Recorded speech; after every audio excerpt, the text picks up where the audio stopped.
On va continuer la mythologie avec l'écoute d'un conte. Tu te souviens, en classe, on lisait quelques contes des mythes grecs pour les petits. Eh bien, je vais vous en lire un aujourd'hui. De l'écoute, tout simplement. Tu peux te mettre dans le fauteuil si tu fais ça sur tablette. De l'écoute, tout simplement. La tapisserie d'Arachné. Arachné excellait dans l'art de tisser. Assise devant son métier à tisser, elle souriait et chantait en travaillant. Les habitants de son village et de tout le pays venaient admirer son travail. Arachné adorait leurs compliments et ne tarda pas à être très satisfaite d'elle-même. « Je tisse des motifs encore plus jolis que ceux de la déesse Athéna, se vanta-t-elle auprès d'une vieille femme. « Chut, Athéna pourrait t'entendre, murmura la vieille femme. « Je m'en moque, répondit Arachné tout haut. Chacun savait combien il était dangereux de parler des dieux et des déesses. S'ils entendaient quelque chose qui leur déplaisait, il leur arrivait de se venger. Et comme de juste, Athéna apparut à l'entrée de la maison d'Arachné. Surprise, Arachné abandonna son ouvrage, alla s'agenouiller devant la déesse du tissage et leva les yeux vers elle avec fierté. « Je crois t'avoir entendu prononcer mon nom, dit Athéna. Je suis venue voir ton travail. Elle souriait, mais sa voix était si glacée que les spectateurs de la scène s'enfuirent terrifiés. Athéna regarda la tapisserie sur le métier.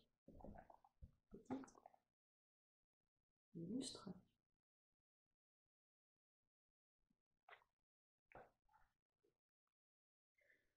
Je dois admettre que tu tisses très bien, déclara-t-elle. Pourrais-tu faire mieux demanda Arachné avec audace. C'est ce que nous allons voir, répondit Athéna. Je te propose un petit concours, juste entre toi et moi. Athéna et Arachné se mirent à l'œuvre. Elles tissèrent des jours durant, utilisant les couleurs les plus éclatantes pour tisser les motifs les plus ravissants. Lorsqu'elles eurent enfin terminé, elles posèrent chacune leur ouvrage, l'un à côté de l'autre. On se pressa pour venir les admirer et tenter de décider lequel des deux était le plus réussi. Athéna contempla en silence les deux magnifiques tapisseries.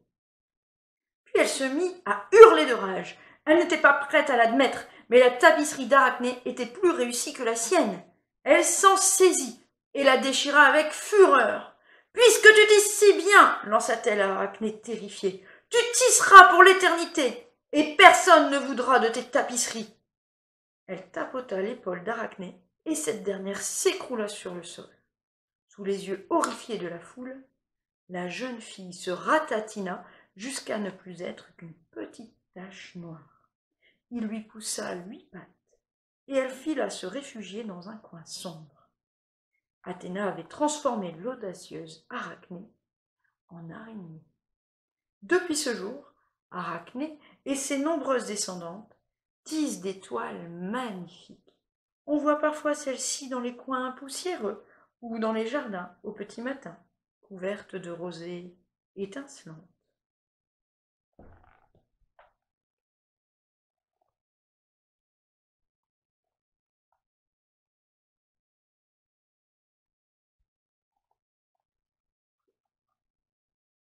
Voilà un conte de la mythologie qui raconte pourquoi les araignées tissent des toiles.